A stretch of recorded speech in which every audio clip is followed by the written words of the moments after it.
Hey everyone! Today I'm showing you how to identify and crochet into the front loops. This technique is great for adding texture to your crochet projects. Let's get started. First, let's look at the front loop when you're working into a chain. Hold your chain so you can see the top loops. Each chain has a front loop, a back loop, and a back pump, which I will show you later. The front loop is the one closest to you. To crochet into the front loop only, insert your hook under just the front loop. This creates a looser and more flexible base for your stitches. The symbol of the front loops doesn't appear individually. It's always at the base of a stitch being worked. For example, this is the symbol of a single crochet on top of the front loop, meaning to work single crochet to front loop only. Now,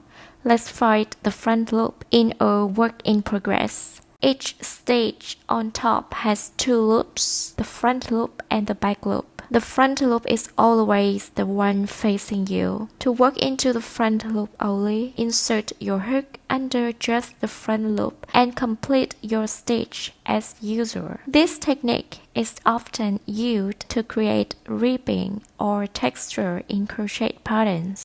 Let me show you the result.